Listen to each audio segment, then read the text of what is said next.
Joy Horner here from Birth Joy. After birth, your care provider should give you some guidance on how to look after your baby, but if not, we're going to talk through the basics. So I have my baby here and I'm going to show you how to wash him and how to change his nappy. Now, my baby has a hat on. Most babies do not need hats after birth at all, but my baby's just gone out in the cold air from the house out to the cabin where we are now, so I popped a hat on him. So we'll take that off to start with. And as you see, I've assembled all the equipment that I'm going to need, because there's nothing worse than going to change your baby and realising that your nappies are over the other side of the room, you haven't got your warm water ready, or you haven't got enough cotton wool. So I've got absolutely everything I might need here. You don't need to have a changing station, but you can keep all the baby's changing stuff in one area so that it's really easy to get together, and get it together before you start changing your baby. So most babies do not enjoy being undressed or having their nappy changed in the first few days. So that's another reason to have the equipment ready so we can do it as quickly as possible. And babies really appreciate a firm touch. So again, going gingerly isn't going to help. So we're going to do this quite firmly and gently, but yeah, we're not going to hesitate and take forever to do it. So my baby's here, and babies don't get dirty. Babies aren't dirty at birth, and they certainly don't get dirty. So the most we're going to do is wipe away any milk. Now when babies sleep on their back, they normally sleep with their head turned to one side. And if they regurgitate any milk, it dribbles out of their mouth, and then you'll find it behind the ears or around the neck. And babies don't have much of a neck.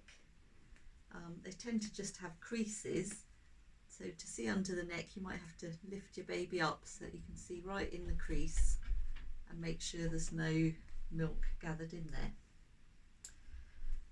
So my baby's got one of the standard baby grows on. My room's nice and warm. I'm going to pull his arm out the sleeve, and he normally withdraws his arm towards his body to make it easier. So just pull the sleeve and your baby will pull its arm down. You just help by bending at the elbow. And of course this teaching doll doesn't move. It's more difficult than this on a real baby. So there we are, I've got the first layer off, and I'm going to tuck this up out the way, because if my baby wheezes, he might wee all over his baby grow, which is a clean baby grow. So down to the vest layer. Again, it's a bit colder today, so he's got 2 layers on. And again, I'm just going to hold his legs and lift it up at the back, well out the way. There we go. So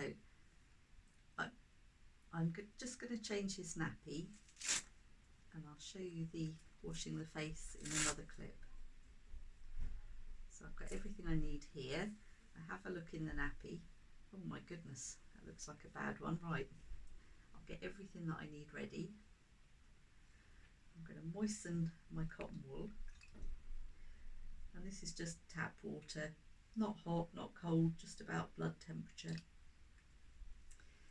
And whether you've got a girl or a boy, it's a good idea to clean from front to back, and you'll need to hang on to the feet. And when you get adept at it, you can normally hang on to them in one hand. You can fold the nappy down over the most of the poop, and you can actually use the nappy to sort of clean most of it off and just sort of fold it back, but leave the nappy in place. Otherwise, again, if your baby pees or poos, it's going to go everywhere. So starting at the front, wipe down the creases. If it's a little girl, just wipe across the labia and never try and wipe inside, and then lift up to do the bottom.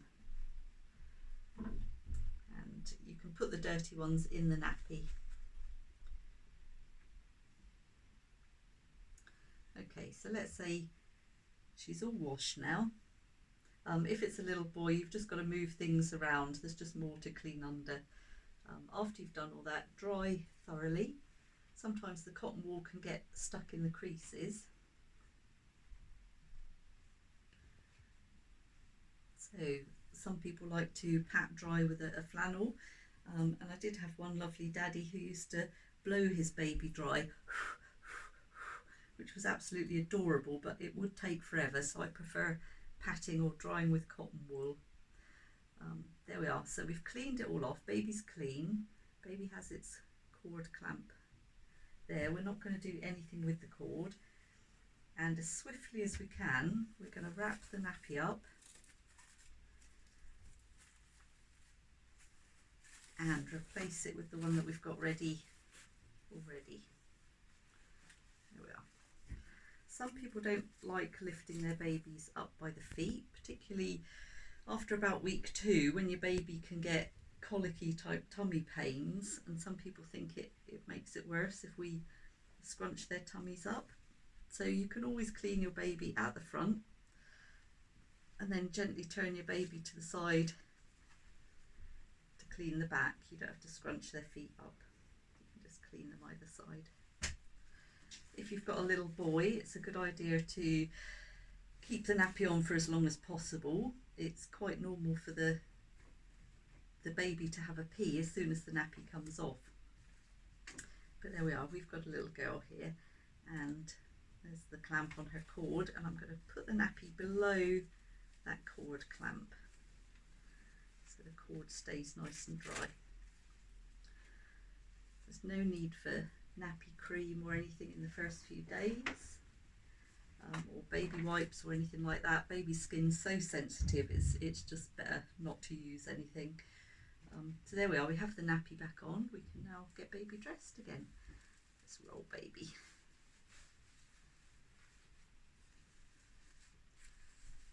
And do the poppers up and just show you how we get baby dressed, because that's an art in itself. And however many babies you've had, you still might get confused with the poppers like I did. There we are. So again, I'm going to pull it down. Baby grows underneath my baby. I'm going to reach down the sleeve all the way and take hold of baby's hand with the hand closed and pull it through. If we try and push baby's hand through the sleeve, his little fingers can get bent back, so it's best not to push the arm through, but to take hold of the hand and pull the sleeve down. There we are. Getting the feet in is normally fairly easy. And if you pop her down from the top for the first 3 or 4 poppers, and then you start popping from one side at the bottom and then the other side, and then all your poppers should match up. There we are. Success. So there's your baby all clean and dry.